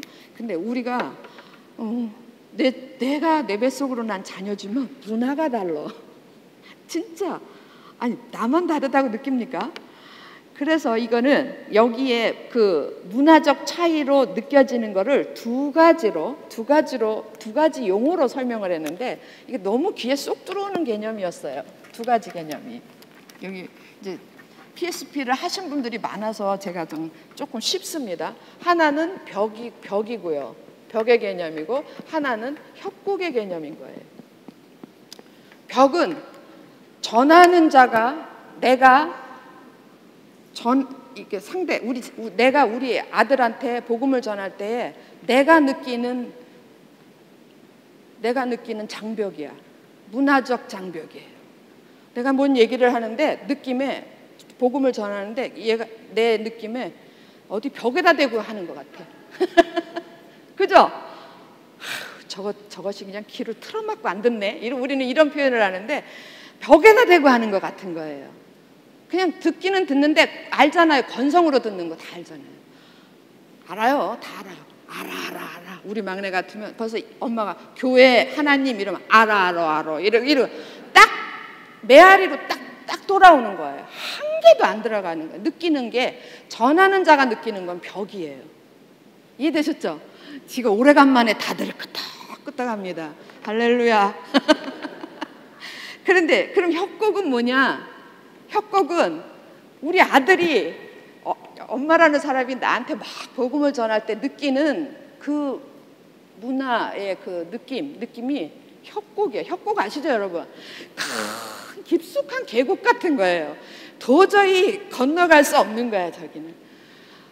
제가 막 눈물이 났었어요, 이 얘기를 들을 때. 우리 아들이 내가 복음을 전할 때 저런 마음이었구나. 그래요. 그러나 엄마가 얘기하는 건 내가 도저히 거기는 건너갈 수 없는 곳이에요. 어머니만 거기 계세요. 그렇지 않았겠습니까? 엄마도 나한테로 와 이러지는 못하고 엄마만 거기 계시고 나는 그냥 여기 있을래요. 왜냐하면 난 도저히 거기는 못 가겠어요. 그렇게 느끼는 거예요. 여러분, 누구가 느끼는 게 더 크겠습니까? 누구가 느끼는 게 더 심각하겠습니까? 우리는, 부모된 우리는요, 맨날 우리 입장에서 저 살릴 놈. 내가 어떻게 너를 낳아서 어떻게 길렀는데, 내가 어떻게 했는데, 이러면서 이 좋은 거를 내가 너 줘라고도 했지, 이러면서 온갖 욕을 다 해가면서 그렇게 얘기해요. 내가 느끼는 건 한낱 벽이었어요. 벽도 죽을 것 같았잖아요, 저는. 벽도 죽을 것 같았다고요. 근데 우리 아들이 느끼는 거는 협곡이었어요. 전혀 다른 세계. 이게 이방인들을 저 멀리 있는 다른 나라 땅끝에 있는 사람들을 전하는 데만 느껴지는 게 아니라는 거예요. 저기 아프리카에 있는 사람들한테 전할 때 말도 안 통하고 문화도 달라서 느껴지는 게 아니라 우리 속에도 문화의 차이가 있다는 거예요. 지금 당장 교회 내에서도 문화적 차이가 있어요. 우리의 기성세대, 우리 부모 세대, 먼저 믿은 기성세대하고, 그러니까 완전히 하나님의 자녀들이 된, 정말 그래서 천국의 기쁨을 맛보고 있는 사람들은 이미 천국의 문화에 젖어 있잖아요. 그런데 같은 공동체 안에 있으면서도 아직도 모르는 사람들은 느끼는 거, 우리가 하는 걸 보고 협곡을 느껴. 우리는 그들 보고 답답하다고 그래. 왜 못 믿어? 하나님 이렇게 하시는데 왜 못 믿어? 답답하다 그러는데 그들은 협곡을 느껴요. 여러분, 지금 중등부, 고등부, 대학부 다 어디서 들었나? 대학생의 3%밖 우리나라 현재 대학생의 크리스찬이 맥시멈 최고치로 잡아서 3%랍니다. 100명에 3명. 지금 현재 상황이. 선교사님들 통해서 들은 것 같아요. 지금 이런 상황이에요. 뭐가 문제였겠습니까? 우리들의 기성세대 여러분과 접니다. 기성세대들이 그들의 협곡을 이해를 안 한 거예요. 그리고 그냥 나의 벽만 신경질 내고 나무란 거예요. 나의 벽만. 어떠세요? 공감하십니까? 이거를 해소해야 돼요. 해소해야 되겠죠? 그러면 네가 여기 협곡을 느끼고 있는 우리 아들더러 네가 좀 날 이해해. 이래야 되겠습니까? 아니요. 답은 누구에게 있어요? 저한테 있어요. 벽을 느끼는 내가 자녀의 협곡을 이해해야 되는 거예요. 아시겠죠? 그 문제예요. 그래서 그 밑에 보면 또 여러분이 처음 만나는 단어가 있어요. 뭐라고요? 상황화. 거기 있죠? 상황화라는 단어 찾으셨습니까? 예. 이거는 뭐냐면 벽의 상황일 때는 어떻게 해야 되는가? 내가 우리 아들한테 지금 벽의 상황을 느끼고 있어. 어떻게 해야 되는가? 협곡의 상황일 때는 내가 우리 엄마를 향해서 협곡을 느끼고 있어. 어떻게 해야 되는가? 이 두 개가 다 전하는 사람이 생각해야 될 일이에요. 아직 믿지 않는 사람은 두 개가 다 필요 없어요. 두 개가 다 내가 생각해야 될 일이에요. 복음을 전하는 입장에서 생각해야 될 일이라고요. 첫 번째, 벽의 상황일 때는 내가 벽을 느낄 때는 어떻게 해야 되는가? 거기 찾으셨나요? 벽의 상황. 그리고 땡땡땡 답을 적어놨어요. 뭐라고요? 같이 되라. 같이 되라. 그래서 제가 아무리 얘기하면 뭐합니까? 바울의 얘기를 들려주겠습니다. 고린도전서 9장 20절에 22절 유대인들에게 시작. 유대인들에게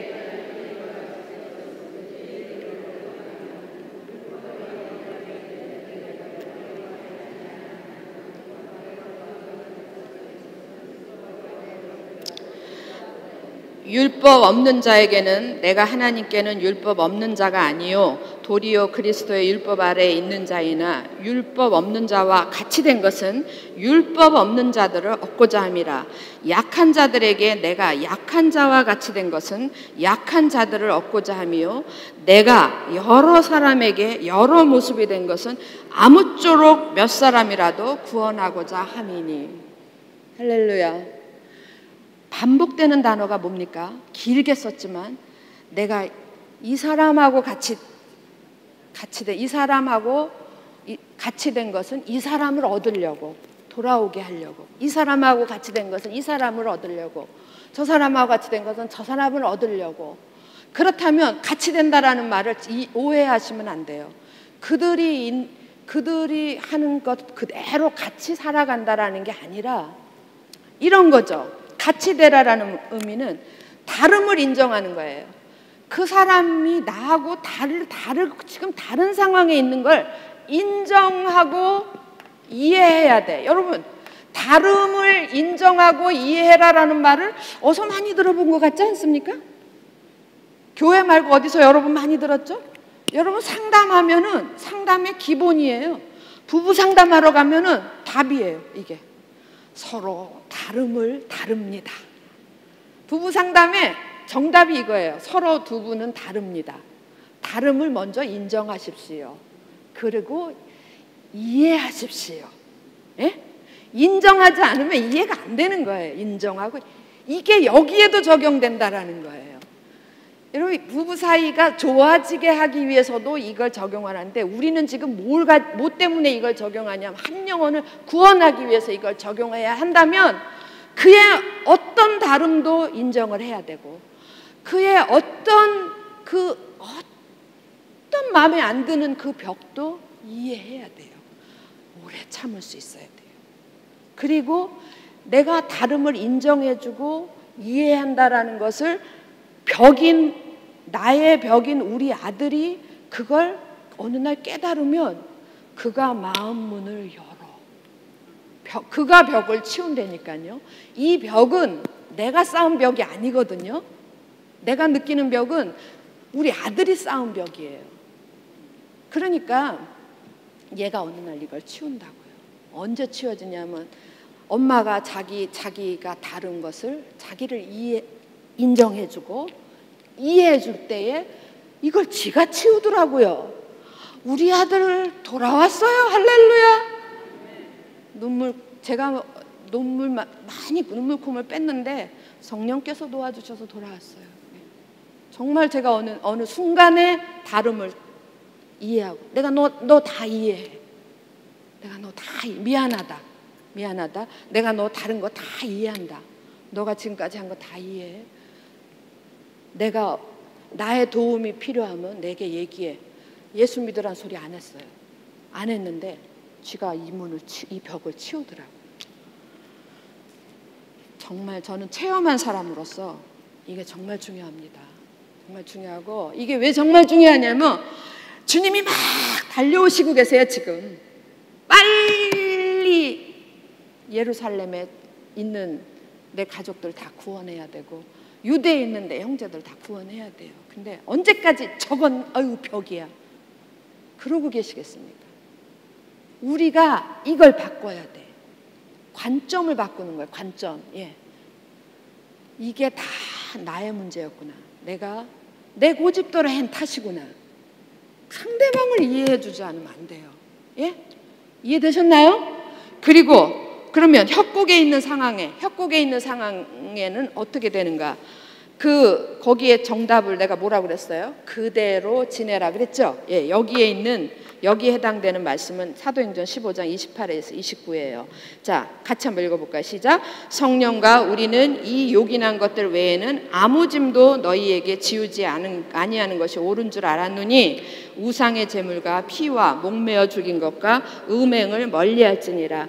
이에 스스로 상가면 잘되리라. 시간이 없어서 제가 좀 빠르게 속도를 내겠습니다. 이 얘기는 뭐냐면 유대인들이 그 사도들이 초대교회 때 사도들이 막 퍼져서 바울은 말할 것도 없고 베드로도 막 복음을 전하는데 이방인들이 막 돌아오는 역사가 일어났어요. 그때에 문화가 다르니까 이방인들에게 유대인들처럼 살라고 하니까 여기 문제가 생긴 거예요. 제일 큰 문제가 뭡니까? 할례를 받으라 그러니까 난리가 났어요. 할례를 어떻게 받냐고.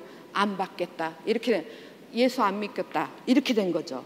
그러니까 그 사람들이 볼 때는 이방인들이 볼 때 할례는 협곡이에요. 협곡이에요.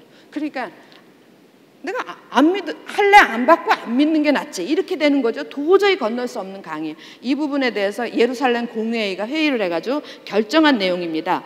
성령과 우리는 이 요긴한 것들 외에는, 그러니까 이 성령과 우리는 이 말은 뭐냐면 하나님께서 이렇게 말씀하셨다 이런 얘기죠. 요것들 지금 우상의 제물, 피, 목매어 죽인 것, 음행 요것 빼고는 아무것도 그들한테 짐이 되게 하지 않아야 되겠다. 그렇게 해서 다 공표를 했어요. 그래서 어떤 것도 요구하지 마. 유대인들한테 할례 안 받는 거는 목숨과도 같아요. 우리들한테 지금 뭐가 제일 중요하죠? 예수 믿으면 자녀가 예수 믿으면 여러분 뭘 제일 요구하십니까? 제일 요구하는 게 뭐예요? 매주 교회 끌고 매주 우리는 교회를 오라고 데리고 오는 거죠. 걔네들은 끌려오는 거예요. 매주 끌고 오고 뭐 11조 내라. 우리한테는 목숨과도 같은 거지만 여러분 주일 성수하기 이전에 11조 하라는 말 하기 전에 여러분 그들과 함께 하나님 복음을 제대로 전하고 그들을 위해서 정말 하나님의 사랑을 전하고 먼저 우리가 사랑으로 그들을 대하고 이래 보셨습니까? 근데 예수 믿고 우리의 확증은 뭐냐면 그가 교회 나와 예배 나와서 그것도 한 번도 안 빠지고 열심히 나오면 구원받은 거야. 구원받은 거라고 생각하고 믿음 좋다고 얘기해요. 그리고 효자 효녀고 우리들의 판단은 그랬어요. 근데 그렇지 않아요. 지금 유대인들이 뭐까지 양보하냐면 할례를 양보를 해요. 유대인들은 할례를 안 받으면 하나님의 사람이라고 그 공동체의 일원이라고 생각하지 않았는데 그것마저도 양보해요.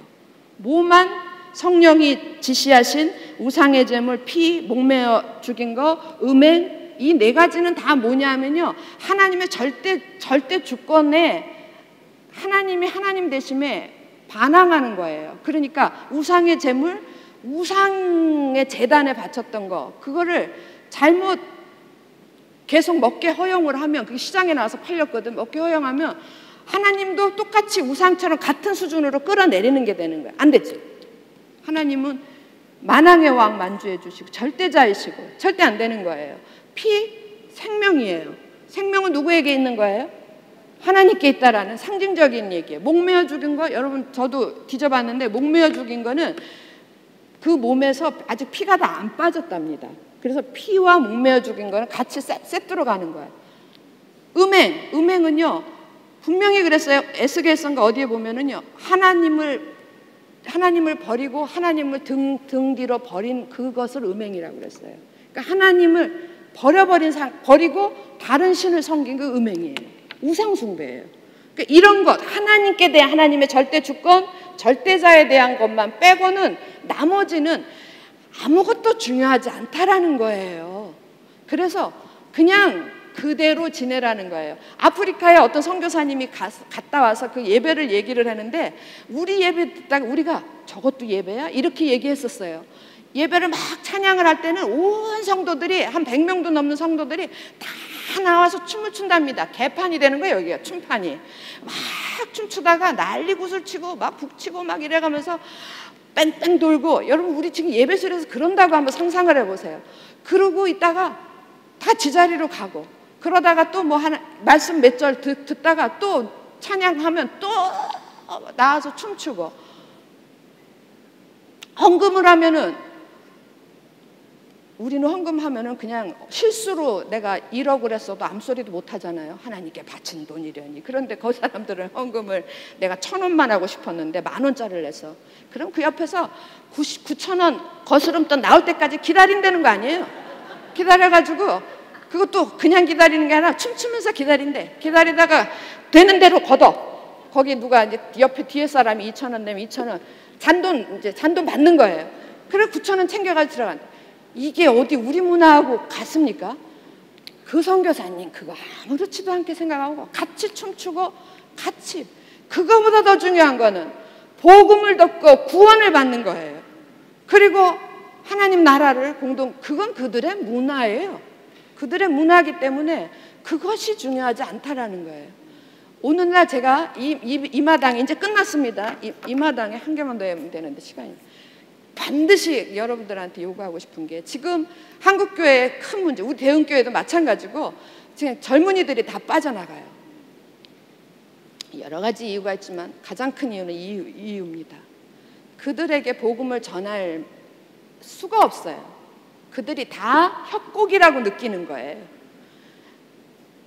그러려면 이 협곡을 없애려면 우리가 치워야 돼요. 우리가 이 성전에서 예배 드리는 게 우리는 오늘도 보니까 그 앞에서 시작 전에 하시는 찬양 보니까는 언제나 느끼는 거죠. 우리들이 잘하는 찬양, 우리들의 그 템포에 맞는 찬양이 나오면 너무 행복해 하시더라고요. 예.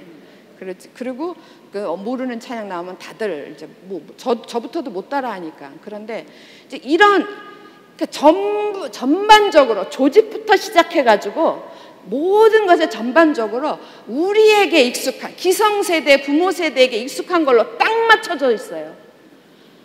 심지어는요, 제가 옷 사준다고 제가 가는 데 같이 가서 여기서 하나 골라봐라 그러면 우리 애들 안 입으면 안 입었지 거기서 안 골라요. 공짜로 준대도. 이게 요즘 세대예요.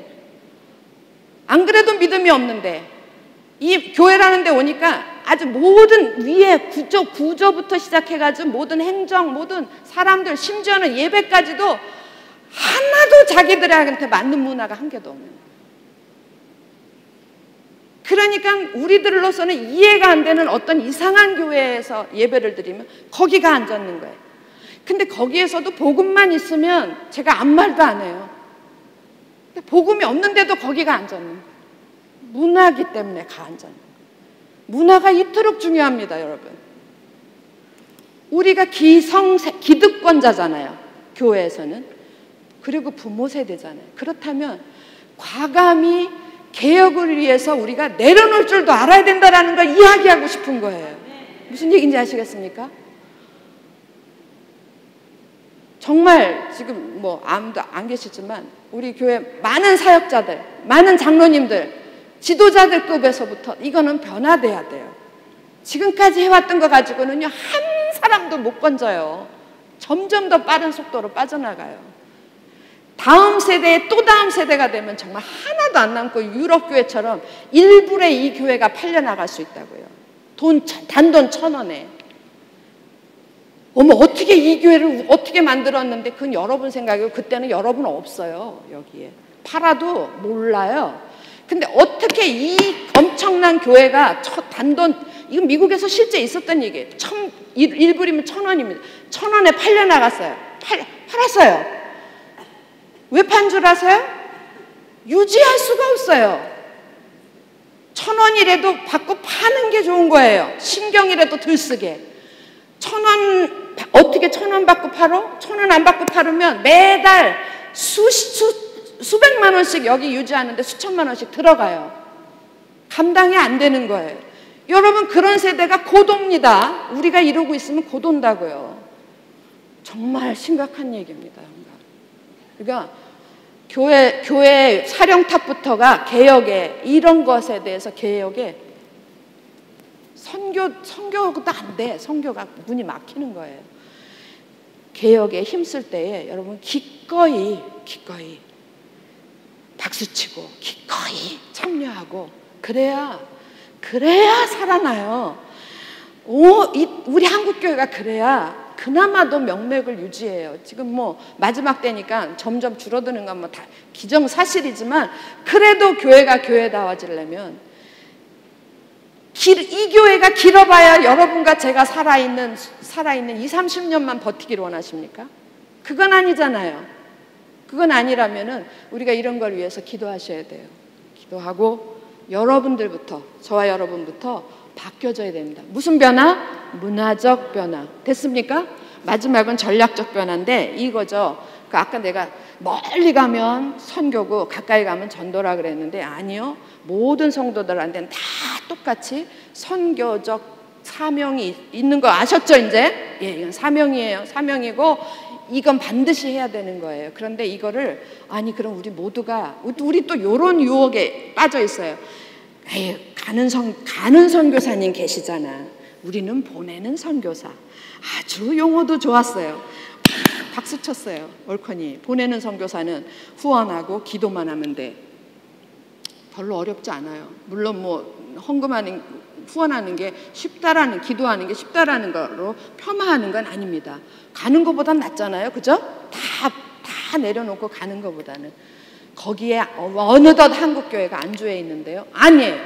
지금 하나님께서 그럴까봐 지난번에 우리 정바울 그 레바논 선교사님 오셨을 때 하나님의 때하고 사람의 때하고 인간의 때하고 하나님의 때하고 만나는 시점이 있다 그랬잖아요.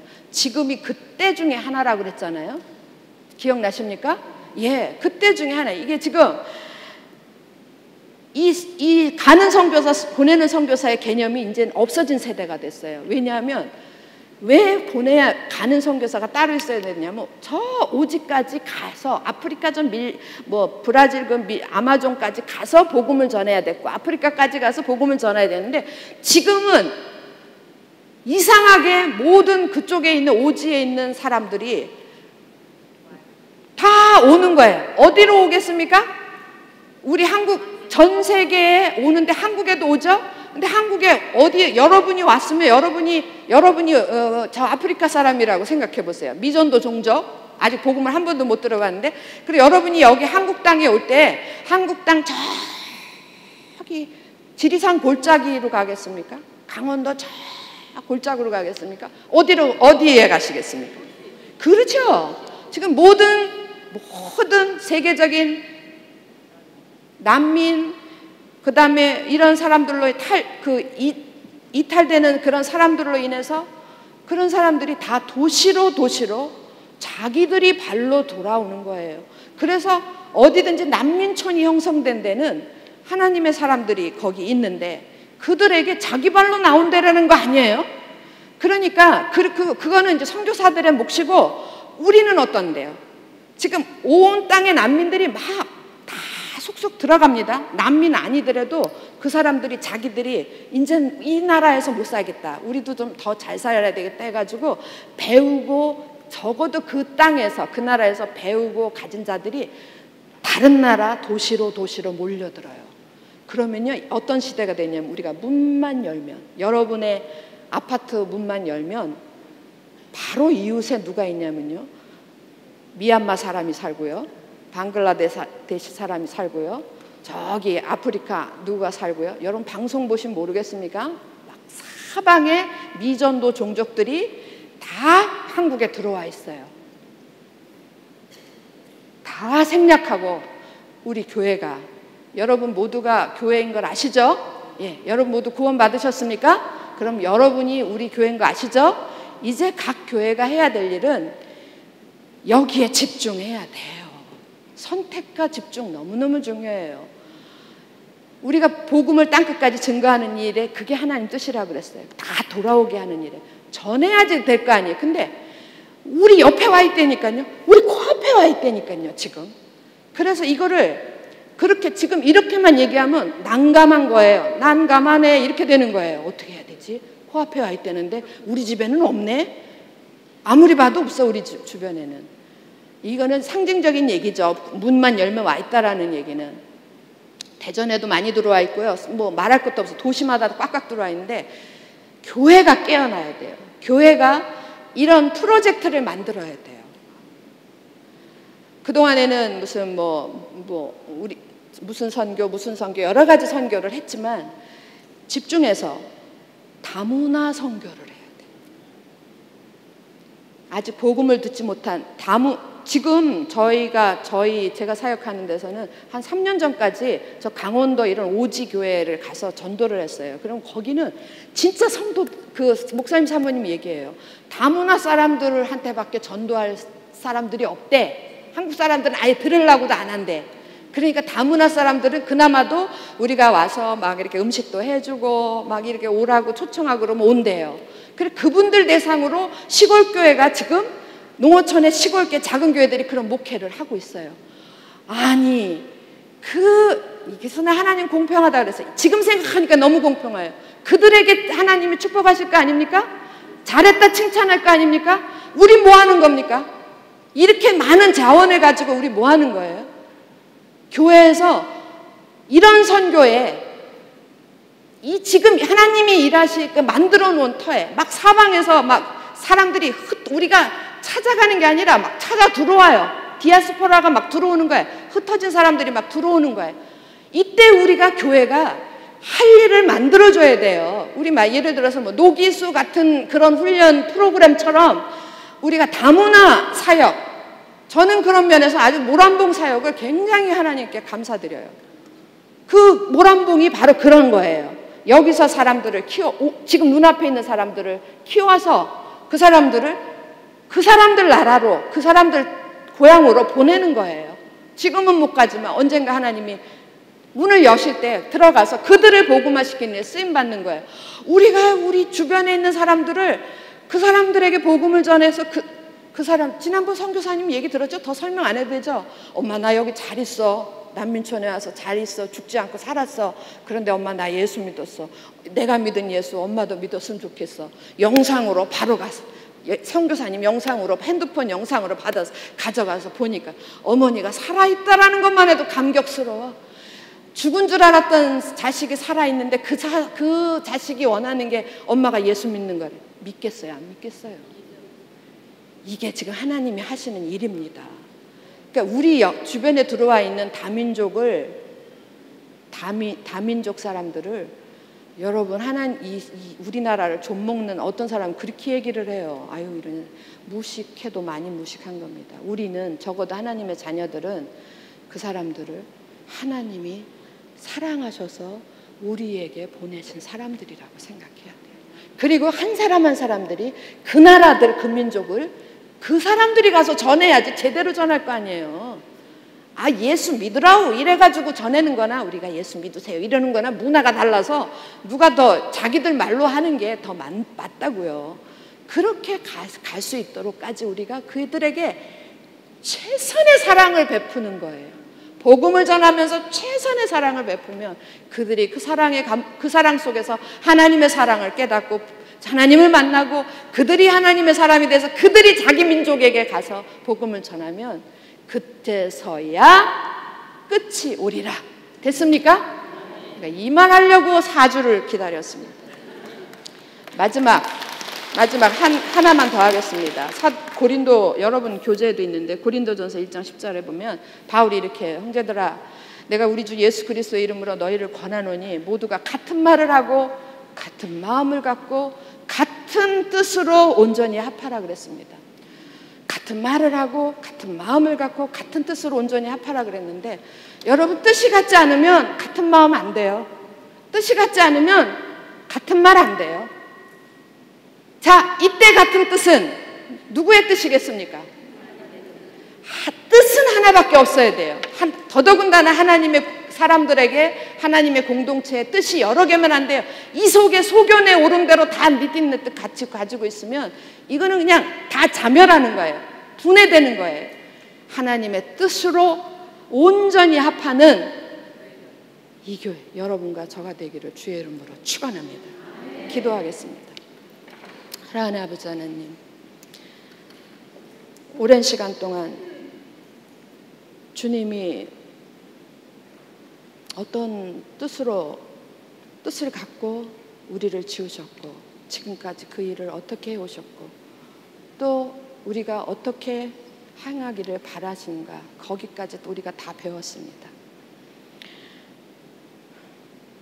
주님, 우리가 이 배운 속에서 정말 하나님 간절히 빌고 원하옵기는 이 배움에서 변화가 일어나기를 원합니다.